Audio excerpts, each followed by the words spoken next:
Hai, Shalom. Selamat datang ke Legacy.tv Podcast bersama dengan saya, Richard Angelus, dalam siri pengajian Alkitab kita melalui Kitab Mazmur. Nah, dalam episod kali ini kita akan mengkaji daripada Mazmur bab yang ke-16.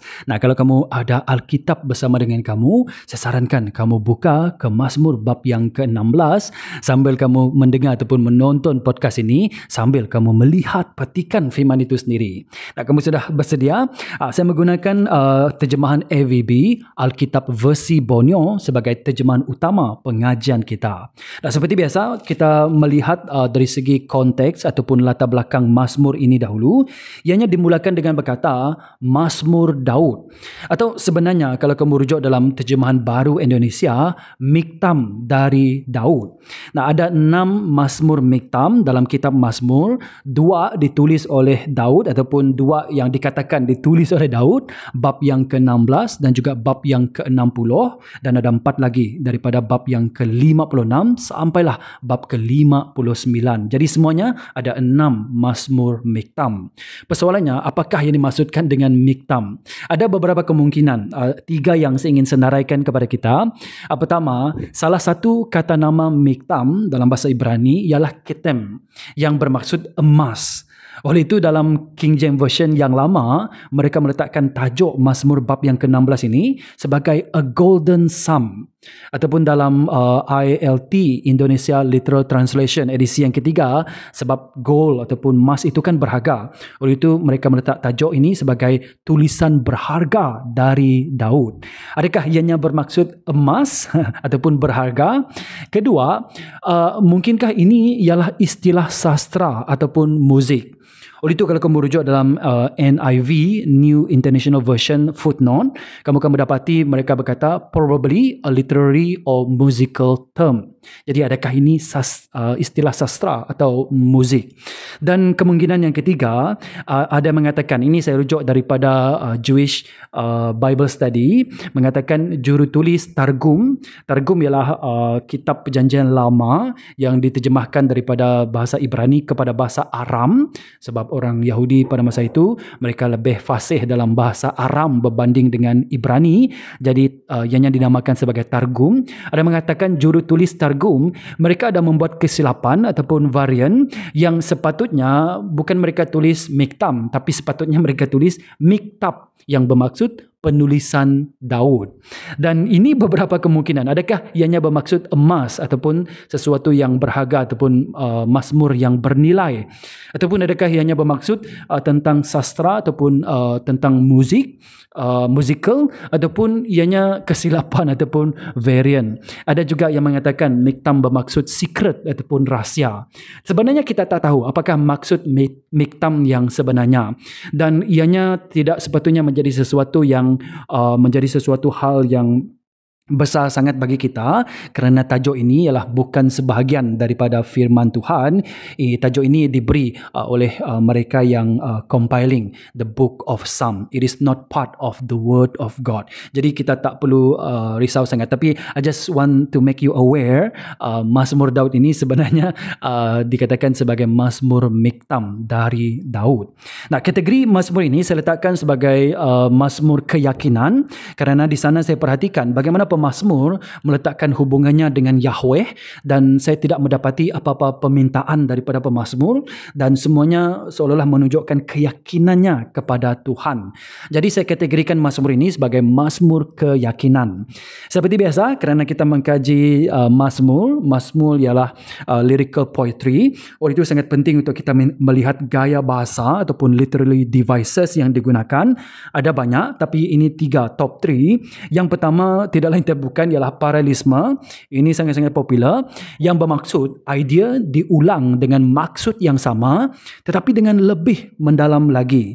Contohnya kalau kamu pergi ke Mazmur bab yang ke-16 ayat yang ke-8, dikatakan begini, aku sentiasa menurut panduan Yahweh, dia ada di sisi kananku, aku tidak akan goyah, katanya. Dan ini memberi paralelisme kepada kita bahawa dikatakan aku sentiasa menurut panduan ataupun bimbingan Yahweh, dan berada di bimbingan Yahweh ataupun di panduan Yahweh bermaksud dia ada di sisi kita. Dan oleh itu dia ulang ayat ini, dia ada di sisi kananku. Dan ini adalah literally devices gaya bahasa paralelisme. Top 2 iaitu metafora ataupun imagen, yang bermaksud image ataupun gambaran yang lebih jelas untuk menyerlahkan kebenaran yang abstrak kepada yang lebih mudah untuk dibayangkan. Ini saya ambil contoh daripada ayat yang kelima, apabila pemazmur mengatakan, Ya Yahweh, Ya Tuhan, Engkaulah warisan dan cawanku. Engkau ialah my properties. You are my what do you call this? Inheritance. Jadi dia menggambarkan Tuhan itu sebagai warisannya, heritage bagi dia. Dan ini memberi gambaran betapa bernilainya Tuhan bagi pemazmur. Dan dia menyamakan Tuhan, Engkaulah warisan dan cawanku, katanya. Jadi dia menggunakan gaya bahasa metafora ataupun imagen. Last but not least iaitu hyperbola, iaitu kenyataan ataupun ayat melebih-lebihkan sesuatu secara sengaja untuk memberikan kesan yang kuat dan mendalam. Contohnya kalau kamu pergi kepada ayat yang ke-9, pemazmur mengatakan, maka hatiku bersukacita, itu masih boleh lagi, dan lidahku bergembira. Lidahku bergembira. Dan lebih lagi daripada itu, dia berkata, jasadku ataupun tubuhku juga akan tenteram dalam harapan. Dan di sini kita melihat bukan hanya hati, bukan hanya lidah, malah jasad, malah tubuhnya pun mengerang dengan menyatakan tentang keyakinan dia, pengharapan dia kepada Tuhan. Dan itu tidak lain tidak bukan gaya bahasa hyperbola. Jadi ini top 3, paralelisme, metafora ataupun imagen, dan juga hyperbola. Banyak lagi lah yang kita boleh perhatikan. Dan saya bahagikan Mazmur ini kepada 3 bahagian. Bahagian yang pertama iaitu ketetapan daripada ayat pertama hingga ayat keempat, kesukaan daripada ayat kelima hingga ayat ke-8, dan akhir sekali keyakinan daripada ayat ke-9 hingga ayat yang ke-11. Ketetapan, kesukaan dan keyakinan. Nah, sebelum itu mari saya bacakan dahulu daripada Mazmur bab yang ke-16. Sekali lagi saya bacakan daripada AVB, Alkitab versi Borneo. Mazmur bab yang ke-16. Doa Daud ataupun Miktam Daud. Perihalalah aku, ya Allah. Aku bernaung kepadamu. Wahai rohku, kau telah berkata kepada Tuhan Yahweh, Engkaulah Tuhanku. Tiada kebaikan bagiku selain Engkau. Dan orang saleh di bumi ini, merekalah manusia terpuji yang membuatku sukacita. Orang yang menyembah Tuhan lain akan berganda deritanya. Aku tidak akan menerima persembahan minuman korban darah daripada mereka dan tidak akan menyebut nama mereka. Ya Yahweh, Engkaulah warisan dan cawanku. Engkau memberiku rezeki untuk hidup. Garis ukur terjatuh bagiku di tempat yang indah. Sesungguhnya warisan pusakaku sungguh baik. Aku memuji Yahweh yang telah membimbingku. Sesungguhnya pada waktu malam, suara hatiku juga mengajarku. Aku sentiasa menurut panduan Yahweh. Dia ada di sisi kananku.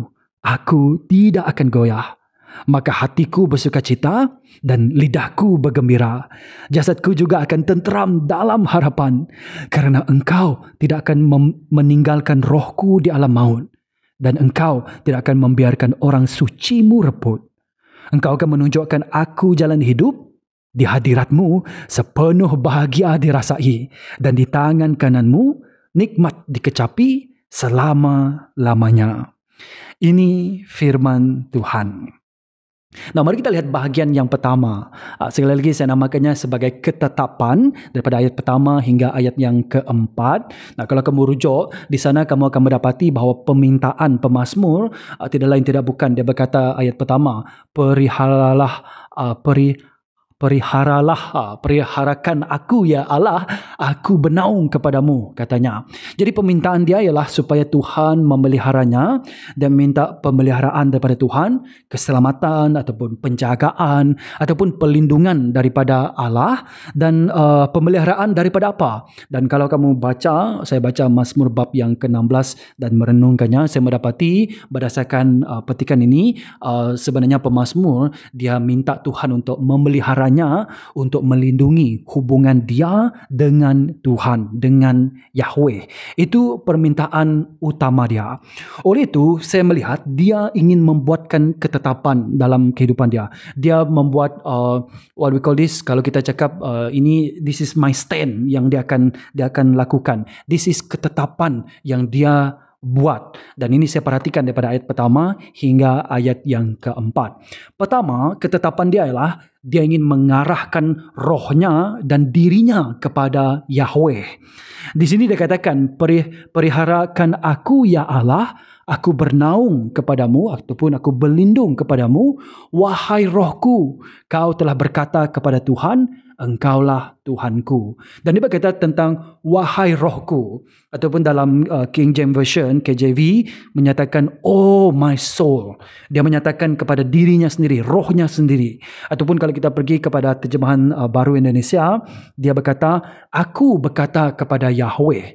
Jadi di sini adakah dia berkata kepada rohnya ataupun dia berkata kepada dirinya sendiri? Kedua-duanya adalah benar. Dan di sini saya melihat sebagai pemazmur, dia ingin mengarahkan rohnya dan dirinya kepada Tuhan. Fix your eyes, fix your soul, fix your life kepada Tuhan. Itu first and foremost dia punya ketetapan yang dia ingin letakkan dalam hubungan dia dengan Tuhan. Tadi dia minta Tuhan untuk memelihara hubungannya dengan Tuhan. Kali ini kita melihat salah satu ketetapan dia ialah dia ingin mengarahkan roh dan juga dirinya kepada Yahweh. Dan ini mengingatkan saya tentang apa yang ditulis dalam Mazmur bab yang ke-31. Mazmur bab yang ke-31 ayat yang ke-5 menyatakan, ke dalam tanganmu, merujuk kepada Yahweh, Tuhan, ke dalam tanganmu kuserahkan rohku, engkau telah menebusku, ya Yahweh, Allah yang setia. Nah, sekali lagi dia menyerahkan roh ataupun mengarahkan rohnya untuk menyerahkannya kepada Tuhan. Dan di sini saya perhatikan ketetapan yang paling penting bagi kita kalau kita ingin kekal hubungan dengan Tuhan. Satu, memang kita minta supaya Tuhan yang memelihara hubungan kita dengannya. Tapi yang kedua, kita sendiri, kita harus mengarahkan roh kita dan diri kita kepada Yahweh. That is the first ketetapan yang dia mahu lakukan. Kedua yang saya perhatikan iaitu dia mahu terus setia kepada Yahweh sebagai Tuhan, sebagai Adonai bagi dia. Dia berkatakan begini, wahai rohku, ayat kedua, kau telah berkata kepada Yahweh, engkaulah Tuhanku, dia tiada kebaikan bagiku selain engkau. Jadi rohnya berkata, Yahweh, engkaulah Tuhanku. Ini bermaksud jangan cari Tuhan lain, jangan pergi kepada Tuhan-Tuhan lain, terus setia kepada Yahweh sebagai Adonai, sebagai Tuhan bagi kita. Ataupun dalam bahasa Greek is Kyrios, Adonai ataupun Adone. Dan dia katakan engkaulah Tuhanku. Yahweh, you are my God. Dan bukan Tuhan-Tuhan yang lain. Tak tahukah kamu sebenarnya Yahweh ialah Tuhan yang cemburu. Dia bukan cemburu bagi kita. Kalau kita cemburu itu suatu dosa sebab kita mencemburui sesuatu yang bukan milik kita. Tapi Tuhan kan pencipta segalanya. Segala yang ada itu milik Tuhan. Jadi kalau Tuhan cemburu, itu cemburu yang benar. Dan di sini kita perhatikan betapa cemburunya Tuhan terhadap lebih-lebih lagi terhadap worship of His people. Dalam Keluaran bab yang ke-20, Keluaran bab yang ke-20 ayat kedua hingga ayat ketiga itu memang merujukkan, mungkin saya just baca daripada ayat pertama. Dikatakan, lalu Allah berfirman kepada semua kata ini, akulah Yahweh Allahmu yang membawa kamu keluar dari tanah Mesir, dari tempat perhambaan. Jangan ada padamu Tuhan-Tuhan lain selain aku. Jangan ada padamu Tuhan-Tuhan lain selain aku, kata Yahweh. Tidak ada Tuhan-Tuhan lain ataupun ilah-ilah ataupun dewa-dewa yang lain selain daripada Yahweh. Dan kalau kita pergi kepada ayat yang ketiga, bab yang ke-34, di sana kita melihat tentang Tuhan menyatakan betapa dia cemburu. Keluaran bab yang ke-34 ayat ke-14 menyatakan, kamu tidak boleh sujud menyembah Tuhan lain, ilah lain, Allah lain, kerana Tuhan, kerana Yahweh yang namanya cemburu ialah Allah yang cemburu. He is the jealous God. Dan ini menunjukkan bahawa, ya, sekali lagi saya katakan, kalau manusia cemburu, kita selalunya berdosa sebab kita cemburu akan sesuatu yang bukan milik kita. Tetapi Tuhan milik segala-galanya, dan apabila Tuhan cemburu, Tuhan punya cemburu ialah holy jealousy, macam anger. God have holy anger. Dan di sini Tuhan memberi warning kepada umat Israel, orang yang percaya kepadanya, dan kepada kita yang percaya kepada Tuhan Allah Abraham, Isaac dan juga Yakub, untuk terus setia kepada Yahweh sebagai Tuhan ataupun Adonai kita. Jangan menyembah Tuhan-Tuhan lain. Dan yang ketiga, iaitu ketetapan dia ialah dia ingin melihat bahawa segala kebaikan itu datang daripada Yahweh. Ataupun satu lagi, itu saya ambil daripada ayat yang kedua, engkaulah Tuhanku, tiada kebaikan bagiku selain engkau. Ya, ianya boleh dilihat dalam pelbagai perspektif ataupun bukan maksud, pelbagai perspektif ataupun the way you want to understood it. Pertama, iaitu melihat segala kebaikan datang daripada Yahweh. Itu yang utama bagi saya, itu yang the main meaning. Tapi ianya juga boleh bermaksud hanya Yahweh saja yang baik bagi pemazmur. Bagi pemazmur, dia tidak melihat anyone yang baik kecuali Yahweh. Ataupun tanpa Tuhan, tidak ada kebaikan di dalam diri pemazmur. Tanpa Tuhan, tidak ada kebaikan dalam kehidupan kamu dan saya. Jadi ianya boleh bermaksud tiga hal inilah. Melihat segala kebaikan datang daripada Tuhan.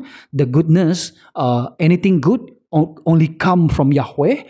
Ataupun hanya Yahweh saja yang baik, hanya Tuhan saja yang baik bagi pemazmur dan juga bagi kita. Ataupun tanpa Tuhan, kita tidak ada kebaikan di dalam diri kamu dan saya. Tentang Tuhan yang baik ataupun hanya Tuhan saja yang baik, bukankah itu yang Yesus katakan dalam Markus bab yang ke-10?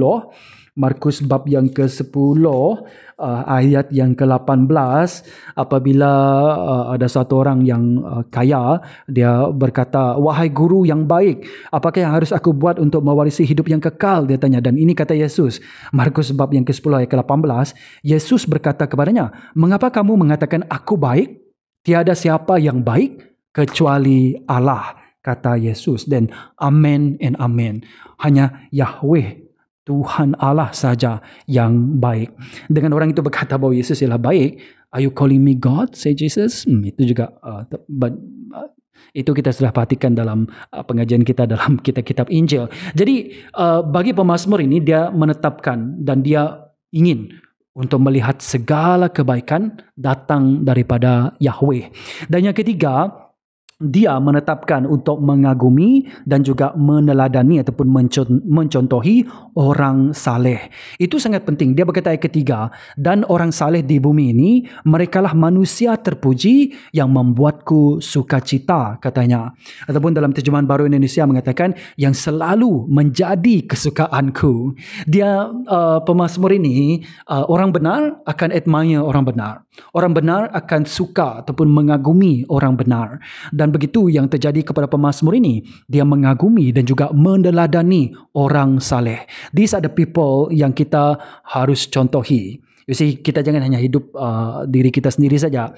Yes, memang orang saleh pun ada kekurangan, ada kelemahan mereka sendiri, tapi lebih baik kita mengagumi dan meneladani apa yang baik yang dilakukan oleh orang saleh, kerana itu akan memberi sukacita ataupun kesukaan bagi kita. And it is right that God also asks us to belajar daripada orang yang beriman. Contohnya kalau kamu ingat lagi dalam Ibrani bab yang ke-10, bab yang ke-11, di mana kita melihat senarai orang-orang dalam perjanjian lama yang kita harus contohi. Bukan semua tentang mereka yang kita harus contohi, lebih-lebih lagi tentang iman mereka ataupun kesetiaan mereka kepada Tuhan. Oleh itu, pemazmur dia meletakkan ketetapan, Daud meletakkan ketetapan untuk mengagumi dan meneladani orang saleh.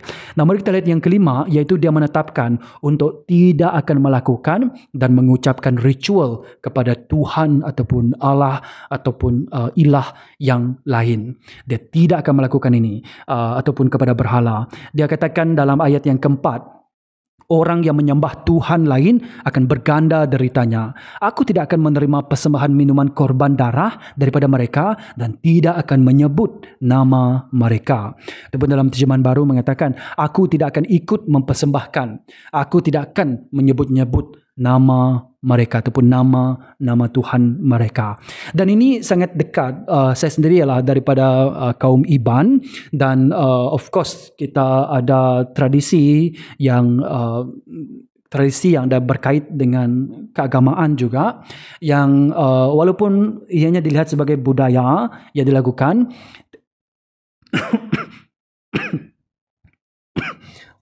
maaf, walaupun ianya ada gabungan antara budaya yang dilakukan, tapi juga ada unsur tentang agama di dalam adat. Saya sebagai ancestor bagi orang Iban, my ancestor orang Iban. Jadi ada perkara yang saya tak boleh lakukan kerana ianya berkaitan dengan unsur agama.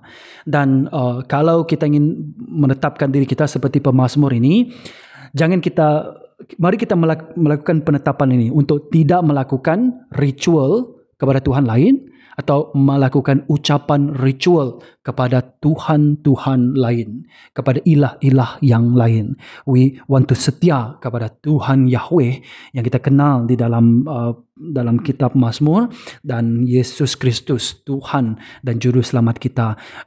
We want to setia kepada Allah Tritunggal. Kita tidak akan melakukan dan mengucapkan ritual kepada Tuhan lain. This is ketetapan pemazmur. Jadi ini 5 hal yang pemazmur tetapkan. Pertama, dia minta permintaan kepada Tuhan, dia minta pelindungan, pemeliharaan daripada Tuhan, naungan daripada Tuhan, itu yang dia minta. Dan of course itu harus kita minta, tapi dia sendiri dia meletakkan ketetapan. Pertama, mengarahkan rohnya dan dirinya kepada Yahweh. Kedua, terus setia kepada Yahweh sebagai Tuhan, sebagai Adonai. Ketiga, melihat segala kebaikan datang daripada Yahweh, ataupun hanya Yahweh saja yang baik, atau tanpa Yahweh tidak ada kebaikan dalam diri kita. Dan yang keempat, dia terus-menerus menetapkan untuk mengagumi, meneladani ataupun mencontohi orang benar ataupun orang saleh. Dan yang kelima, dia tidak akan melakukan dan mengucapkan ritual kepada Tuhan lain. Aku tidak akan menerima persembahan minuman korban darah daripada mereka dan tidak akan menyebut nama mereka. Aku tidak akan tunduk, kalau kita di sini, aku tidak akan tunduk kepada Tuhan-Tuhan lain. Aku tidak akan memberikan persembahan kepada Tuhan-Tuhan lain selain daripada Tuhan Yahweh. Nah, secara kesimpulannya, kalau kita perhatikan, bagi pemazmur, menyembah Yahweh adalah baik. Ataupun menyembah Yahweh ialah sesuatu yang membawa kepada kebaikan. Tiada kebaikan bagiku selain engkau. Sebab itu dia ingin menyembah Yahweh sahaja. Tetapi kepada penyembah Tuhan lain akan berganda derita mereka. Orang yang menyembah Tuhan lain akan berganda deritanya, kata pemazmur dalam ayat yang keempat. So, dia melakukan ketetapan. Nah, persoalan bagi kita ialah, apa ketetapan dalam kehidupan kamu sebagai umat Kristian, sebagai pengikut Yesus Kristus, sebagai penyembah Yahweh? ketetapan itu sangat-sangat penting. We must have a stand on something, sebab nanti kita akan diuji, kita akan mengalami temptation dan sebagainya. Ketetapan itu yang kita tetapkan di dalam nama Tuhan, dalam nama Tuhan yang memberi kekuatan kepada kita, melalui Roh Kudusnya memberi kekuatan kepada kita. Ketetapan itu akan menjadikan seperti a firm foundation, seperti kata Yesus, rumah yang bukan dibina di atas pasir, tapi rumah yang dibina di atas batu pejal. Angin melanda, bermaksud orang yang percaya akan mengalami kesengsaraan, penganiayaan, pencobaan, pasti. Tetapi sebagaimana rumah yang dibina di atas batu, ianya akan kekal di sana. Tidak akan goyah. Mengalami, tapi tidak akan goyah. Sebab itu, ada ketetapan dalam kehidupan kita, itu sangat-sangat penting. Kalau kamu belum ada lagi ketetapan dalam kehidupan kamu, mungkin kamu boleh pinjam ketetapan daripada pemazmur ini, mengarahkan roh dan diri kamu kepada Yahweh, terus setia kepada Yahweh sebagai Tuhan, melihat segala kebaikan datang daripada Yahweh, mengagumi dan meladani orang saleh, dan tidak akan melakukan dan mengucapkan ritual kepada Tuhan lain. Amin. Nah, mari kita lihat bahagian yang kedua. Kita melihat ketetapan, sekarang kita melihat kesukaan pemazmur. Daripada ayat ke-5 hingga ayat yang ke-8. Di sini saya melihat pemazmur menyatakan kesukaannya, dia punya delight ataupun dia punya gladness dalam 4 perkara. Pertama, dia ada kesukaan di dalam siapa Yahweh itu. Ataupun dalam bahasa Inggeris, delight in who Yahweh is. Dia berkata dalam ayat yang ke-5, Ya Yahweh, Engkaulah warisan dan cawanku, Engkau memberiku rezeki untuk hidup. You see, bagi dia, Tuhan Yahweh bukan hanya pemberi warisan, walaupun itu benar. Ayat yang ke-6 menyatakan bahawa Tuhan memberi dia warisan pusaka dan dia berkata ianya sungguh baik. Tapi dia melihat Tuhan bukan hanya sebagai pemberi warisan, tetapi dia melihat Yahweh sebagai warisan itu sendiri. Mari saya baca dalam Bilangan bab yang ke-18. Bilangan bab yang ke-18. Dan ini sangat-sangat menarik sebenarnya. Ingat lagi umat Israel, mereka pergi ke tanah perjanjian dan setiap suku diberi tanah untuk mereka tinggal. Tetapi ada satu suku, suku Lewi. Lebih-lebih Harun, suku Lewi. Tidak akan diberi apa-apa heritage.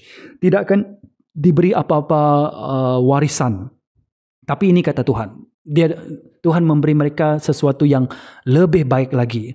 Bilangan bab yang ke-18 ayat ke-20 menyatakan, Yahweh berfirman kepada Harun, kamu tidak akan mendapat harta pusaka di negeri mereka dan tidak akan mendapat bahagian dalam kalangan mereka. Nah, bukankah itu sesuatu yang wow, Harun tak dapat apa-apa. Harun kan second best untuk Musa, tetapi Harun takkan dapat, malah keturunan dia dengan Lewi tak akan dapat apa-apa. Mereka akan tinggal ada kota-kota dalam setiap suku itu akan ada kota-kota Lewi untuk mereka tinggal, tapi mereka tak ada warisan, tidak ada tanah yang diberikan kepada mereka kecuali tempat yang mereka tinggal sahaja. Jadi kamu tidak akan mendapat harta pusaka, kata Tuhan. Kamu tidak akan mendapat bahagian daripada kalangan mereka, umat Israel. Tetapi ini kata Tuhan, akulah bahagianmu dan harta pusaka milikmu dalam kalangan orang Israel. In the day, Harun ataupun suku Lewi mendapat sesuatu harta ataupun warisan ataupun pusaka yang lebih besar lagi. Dan Yahweh berkata, akulah bahagianmu dan harta pusakamu dalam kalangan orang Israel. When God is warisan itu sendiri. When God is tanah pusaka itu sendiri. When God is our treasure. When God is our delight. Dan dia juga berkata, engkaulah warisan dan cawanku. Nah, cawan merujuk kepada memberi gambaran tentang segala pemberian. Bermaksud pemberi itu, malah cawan itu sendiri, cawan dalam cawan itu kan ada pemberian daripada Tuhan. Tapi pemazmur mengatakan engkau ialah cawan itu. Engkau bukan pemberi, kau bukan yang dalam cawan itu. You are that cup. Dan itu seolah-olah dia berkata, pemberian yang pemazmur dapat ialah pemberi rezeki itu sendiri, iaitu Tuhan. Engkau memberi rezeki untuk hidup. Yahweh is the one yang dia delight. You see, jadi pertama kesukaan dia ialah kesukaan dia di dalam siapa Tuhan itu. Tapi sebelum kita pergi kepada kesukaan, ingat tadi dia ada ketetapan. When you have ketetapan, kamu akan ada kesukaan. First, kesukaan yang pemazmur ini ada, dia ada kesukaan di dalam who, siapa Yahweh itu. Delight in who Yahweh is. Bukan kepada warisan, tapi pemberi warisan. Bukan kepada cawan, tapi pemberi rezeki. God is my treasure. Is that, adakah itu kesukaan bagi kamu? Is that your gladness? Is that your delight? Yang kedua, dia ada kesukaan di dalam pemberian Tuhan, yaitu delight in what Yahweh give. Dia katakan ayat ke-6, garis ukur terjatuh bagiku di tempat yang indah, sesungguhnya warisan pusakaku sungguh baik. Dan ini sebenarnya memberi gambaran tentang orang yang membahagikan tanah. Garis ukur terjatuh bagiku di tempat yang indah bermaksud apapun ukuran, kalau kita sekarang berfikir tentang quantity survey kan, JKR ke quantity surveyors, apapun ukuran yang mereka bagi dan mereka letakkan nama pemazmur ini, dia katakan apa saja yang dikira terjatuh, garis ukuran itu jatuh bagi dia katakan ini akan menjadi tempat yang indah. Sesungguhnya ini dia katakan sebagai warisan pusakaku dan ini sungguh baik. Kenapa? Kerana dia ada delight di dalam Tuhan. Kerana dia percaya apa yang Tuhan beri, apa yang Tuhan letakkan kepada dia, itu sesuatu yang memang sudah ditetapkan oleh Tuhan. Dan dia delight dan dia melihat semua ini sungguh baik. Dan ini penting. Yes, kita harus delight, harus ada kesukaan di dalam pemberian Tuhan. Tapi terlebih dahulu begini. Jika kamu ada kesukaan di dalam siapakah Tuhan itu sendiri dahulu, maka kamu akan mendapat delight di dalam apa yang Tuhan beri. Tetapi kalau kamu reverse that, kalau kamu terbalikkannya, kalau kamu delight, kalau kamu bersukacita di dalam pemberian Tuhan dahulu, mungkin ya, mungkin tidak kamu akan meletakkan kesukaan kamu di dalam Tuhan. Mungkin kamu akan meletakkannya kepada Tuhan-Tuhan lain. Jadi lebih baik yang pertama, kamu harus ada kesukaan di dalam siapa Tuhan itu sendiri. Kemudian yang kedua, tidak salah untuk kita ada kesukaan, rejoice, sukacita di dalam pemberian Tuhan itu sendiri. Dan ingat, pemberian Tuhan itu ialah rezeki yang dia berikan kepada kita. Seolah-olah pemazmur mengatakan dalam ayat yang ke-6 ini, segala dalam kehidupan dia, sama ada tempat, situasi ataupun panggilan dalam kehidupan dia, semuanya telah ditetapkan oleh Tuhan, telah ditetapkan oleh Yahweh. Dan dalam semua ini pemazmur mengatakan, it is all good, sungguh baik. Wow. Mari kita lihat yang ketiga, last but not least, iaitu pemazmur melihat kesukaan di dalam bimbingan Tuhan. Ini ketiga, sebenarnya ada yang keempat. Yang ketiga, kesukaan di dalam bimbingan Tuhan ataupun delight in God's guidance. Ayat ketujuh dia berkata, aku memuji Yahweh yang telah membimbingku ataupun yang telah memimpinku ataupun yang telah membawaku. Sesungguhnya pada waktu malam suara hatiku juga mengajarku. Dengan bimbingan Tuhan, of course Tuhan ialah cahaya dan Tuhan membimbing setiap kita pada hari siang. Tapi kalau malam pun Tuhan membimbing, itu menunjukkan betapa Tuhan really favor kepada pemazmur ini. Dan dia mengatakan dia ada kesukaan di dalam bimbingan Yahweh, delight in God's guidance. Dan ini mengingatkan saya dalam Mazmur bab yang ke-37, ayat yang keempat. Pemazmur berkata begini, cari kebahagiaan ataupun cari kesukaan daripada Yahweh, maka dia akan menunaikan hasrat hatimu. Wow. Carilah kebahagiaan ataupun kesukaan daripada Yahweh, maka dia akan menunaikan hasrat hatimu. Mazmur bab yang ke-37 ayat yang keempat. It is delightful kalau Tuhan yang memimpin kita dan kalau kita yang mencari Tuhan juga. So it is delightful. Wow, amazing. I have saya ada merasa a glimpse of apa yang Mazmur ini katakan. It is very very delightful apabila Tuhan ada dan juga membimbing kita. Yang keempat, yaitu kesukaan di dalam penyertaan Tuhan. Nah, ini similar dengan bimbingan Tuhan. Penyertaan Tuhan yaitu delight in God's presence, hadiratnya. Ayat ke-8 dia berkata, aku sentiasa menurut panduan Yahweh, dia ada di sisi kananku, aku tidak akan goyah, katanya. Aku tidak akan goyah. Dia ada di sisiku, di sisi kananku. Aku menurut panduan ataupun Tuhan menyertai aku, dan aku ikut dia punya panduan yang Tuhan telah bimbing ataupun bawa kepadaku. Of course through the word of God for us now, tapi bagi mereka pada ketika itu ialah more to how their relationship with God secara peribadi. Dengan kita juga secara peribadi, tapi kita ada yang lebih dekat lagi melalui firman, ada juga melalui Roh Kudusnya. Apabila dia kata aku tidak akan goyah, yaitu kehidupannya stabil seperti orang benar dalam Mazmur bab yang ke-15. Ingat lagi apa yang kita sudah perhatikan dalam Mazmur bab yang ke-15, apabila pemazmur bertanya, siapakah yang boleh tinggal di kemah suci, dan dikatakan orang benar ataupun orang saleh, orang yang percaya kepada Tuhan. Akhirnya orang yang meletakkan semua ini tidak akan goyah. Dan ini mengingatkan kita tentang Mazmur bab yang ke-15, kesukaan di dalam pernyataan Tuhan. Aku sentiasa menurut panduan Yahweh, dia ada di sisi kananku, aku tidak akan goyah. Stability. Again, a picture of mendirikan rumah di atas batu. Angin meniup, ombak menerpa, tetapi rumah itu tetap akan stand up, stand firm. Karena ada stability, karena kita tidak akan goyah di dalam Tuhan. Jadi ini 4 kesukaan pemazmur. Pertama, kesukaan di dalam siapa Tuhan itu, siapa Yahweh itu. Itu sangat-sangat penting, sangat-sangat basic. Delight in who Yahweh is.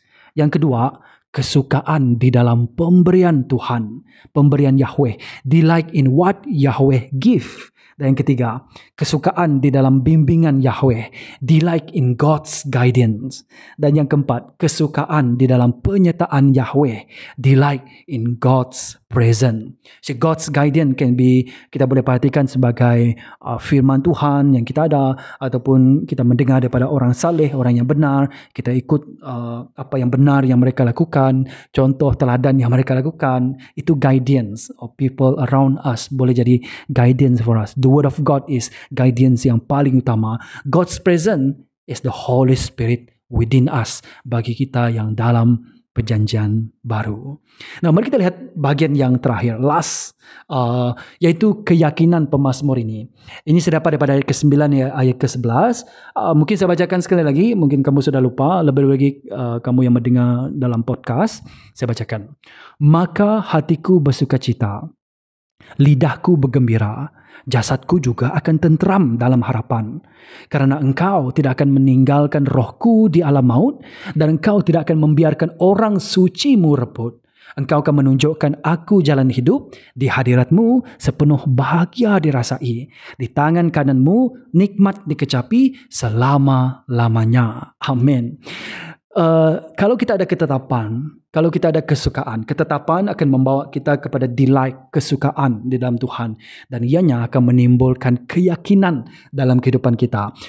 Ada 2 yang pemazmur sangat-sangat yakin. Pertama, dia yakin bahwa Yahweh akan memeliharanya di alam manusia, iaitu di dunia. Tuhan akan memeliharanya di alam manusia ataupun di dunia. Dia melihat di dunia dia ada warisan pusaka, ada land, dia beroleh bimbingan Tuhan, favor of God. Oleh itu hatinya bersukacita dan lidahnya bergembira, dan dia yakin sehingga jasadnya pun ataupun tubuhnya sendiri juga ada tenteram dalam harapan. So itu keyakinan pemazmur, kerana dia ada ketetapan, dia ada delight, kesukaan di dalam Tuhan. Dia ada keyakinan. Dia yakin Tuhan akan memeliharanya di alam manusia ataupun di dunia. Dan yang kedua, dia percaya, yakin bahwa Tuhan tidak akan membiarkannya di alam maut ataupun di dunia akhirat. Dia berkata, engkau tidak akan meninggalkan rohku di alam maut. Itu merujuk kepada Sheol. Sheol ialah tempat kematian, alam kematian. Basically ianya merujuk kepada kubur. Dan engkau tidak akan membiarkan orang sucimu reput. Itu merujuk kepada in the pit, di Sheol dan juga in the pit. Dan ini satu lagi gaya bahasa paralelisme. Sheol and pit is almost the same. Nah, ini kita harus perhatikan melalui konteks latar belakang perjanjian lama. Kalau kamu perasan, apabila saya ingin menerangkan kita tentang Mazmur, kebanyakan petikan yang saya gunakan ialah daripada perjanjian lama, sebab we want to understand ataupun kita ingin melihat melalui perspektif pemazmur pada masa itu apa yang dia fikir. Sebab kita sekarang kan dalam perjanjian baru. Of course kita harus melihat kepada perjanjian baru, kitab perjanjian baru. Tetapi itu nanti saya akan bawa kita sebagai kesimpulan. Tapi sangat penting untuk kita in the mindset of the Old Testament. Bagi orang dalam perjanjian lama, konsep syurga dan neraka itu belum jelas lagi. Mereka punya mindset is begini. Kalau orang mati, which is semua kita akan mati, jasad akan pergi ke kubur, iaitu alam maut, iaitu Sheol. Tapi roh akan pergi ke jasad akan kekal di kubur, tetapi roh akan pergi ke alam maut, iaitu Sheol. Dan itu tempat yang bagi dalam pandangan mereka, perspektif mereka, Sheol is basically alam kematian ataupun kubur. Sheol ialah bukan neraka. Dia bukan dalam konsep kita, oh kalau mati pergi neraka ke pergi syurga. Itu bukan dalam fikiran mereka pada ketika itu. Jadi apabila dikatakan pergi ke Sheol, ialah mati ataupun pergi ke alam maut ataupun pergi ke kubur. Jadi itu yang dalam fikiran mereka. Jadi apabila dia berkata, engkau tidak akan meninggalkan rohku di alam maut, tidak akan dia kekal mati, ataupun engkau tidak akan membiarkan orang sucimu reput. Tidak akan berada di jasad, tidak akan berada di tanah, di kubur dengan lama sehingga akan nyereput. It will tidak akan pemazmur seolah-olah berkata sama ada dia dibangkitkan semula ataupun sebelum dia mati Tuhan telah menyembuhkannya. Jadi whatever sebab ini ayat yang ke-10 hingga ke-11 ni is quite controversial. Yang penting bagi pemazmur, hal ini tidak akan kekal lama. Kalaupun dia mati ke alam maut, ianya tidak akan kekal lama. Walaupun tubuh dia akan dikuburkan, ianya tidak akan meremput, tidak akan kekal lama, tidak akan mereput, kerana Yahweh akan menunjukkan jalan hidup, katanya. Engkau akan menunjukkan aku jalan hidup, katanya ayat yang ke-11. Di hadiratmu sepenuh bahagia dirasai, di tangan kananmu itu menunjukkan the strength of God, kekuatan Tuhan, nikmat dikecapi selama-lamanya. Dan itu yang menjadi misteri. Sebelum saya pergi kepada misteri, iaitu pemazmur ada ketetapan. Mari saya ulang sekali lagi. Pemazmur ada ketetapan. Dia minta pertama pemeliharaan, keselamatan, penjagaan daripada Tuhan. Oleh itu, of course dia minta daripada Tuhan, tetapi pada masa sama dia juga ingin melakukan from his own side, iaitu dia ingin stand firm, melakukan ketetapan. Pertama, mengarahkan roh dan dirinya kepada Yahweh. Kedua, dia terus setia kepada Yahweh sebagai Tuhan, Adonai. Ketiga, melihat segala kebaikan datang daripada Yahweh sahaja. Dan yang keempat, mengagumi dan meneladani ataupun mencontohi orang saleh. Dan ketetapan yang kelima, dia tidak akan melakukan dan mengucapkan ritual kepada Tuhan-Tuhan lain. Melalui ketetapan itu, dia ada kesukaan. Dia ada kesukaan di dalam siapa Yahweh itu, dalam pemberian Yahweh, dalam bimbingan Yahweh, dan juga dalam penyertaan Yahweh. Oleh itu ianya menimbulkan keyakinan bagi dia. Dia yakin bahawa Tuhan akan memeliharanya di alam manusia, di dunia, dan Tuhan tidak akan membiarkannya di alam maut, di akhirat. Mati bersama dengan Tuhan, hidup pun bersama dengan Tuhan. Itu keyakinan pemazmur. Nah, kalau kita lihat ayat ke-10 dengan ayat ke-11, itu misteri, saya katakan misteri, seolah-olah ianya tidak tune dengan pemazmur ini, Daud. Seolah-olah Daud menyatakan tentang orang lain. Ianya tidak kena dengan kehidupan manusia, kerana in the day, kalau kita sudah pergi ke alam roh, kalau kita sudah pergi ke Sheol, kita tak akan kembali lagi. Kalau kita sudah tertanam di atas dikubur, of course tubuh kita akan mereput. Lebih-lebih mungkin sekarang kita ada refrigerator, kita ada peti sejuk, tetapi lambat laun pun akan mereput jugalah. Lebih-lebih pada masa itu. Jadi it doesn't make sense bagi ini merujuk kepada pemazmur. Kerana salah seorang seorang perempuan berkata dalam 2 Samuel bab yang ke-14 ayat ke-14, kita semua kelak akan mati seperti air yang tercurah ke bumi, tidak dapat dikumpulkan semula. Bermaksud mati-mati. Nothing you can do. Pergi kala maut, kamu tak boleh bangkit semula. Walaupun kamu orang suci, mayat kamu juga pasti akan reput. Jadi, adakah ianya merujuk kepada pemazmur apabila dia diselamatkan daripada maut dan dia memberi hyperbola begini, ataupun pemazmur merujuk kepada seseorang? Di sini saya ingin ajak kita kepada perjanjian baru. Sekali lagi, walaupun kamu tahu saya maksudkan siapa, of course Daud merujuk kepada Mesias, iaitu Yesus Kristus yang kita kenal sebagai Yesus Kristus. Tetapi kamu kena faham, apabila orang membaca Mazmur bab yang ke-16 pada masa dahulu, even menyanyikan Mazmur ini, Miktam ini, there is a mystery dalam ayat ke-10 dengan ayat ke-11. Kerana it doesn't make sense. Ini merujuk kepada pemazmur itu sendiri. It doesn't make sense ianya merujuk kepada Raja Daud. Sebab Raja Daud mati, jasadnya mereput, setiap orang mati akan pergi ke Sheol. So, it must be talking about someone else. Nah, kita tahu siapakah dia. Oleh itu, mari kita pergi kepada kesimpulan. So what for us dalam perjanjian baru sekarang sebagai pengikut Yesus Kristus, what we can glean from here? I want to highlight 2 perkara. Pertama, Mazmur bab yang ke-16 ini secara mutlak bernubuat tentang kebangkitan Yesus Mesias. Amin. Sebab doesn't make sense apabila Mazmur bab yang ke-16 ini merujuk kepada pemazmur ataupun Raja Daud itu sendiri. Sebab dia akan mati, semua orang akan mati, semua kita akan pergi Sheol, dan tubuh kita akan reput kalau Yesus tidak datang kali kedua. So talking about someone else. Dan secara mutlaknya Mazmur bab yang ke-16 ini bernubuat tentang kebangkitan Yesus Mesias.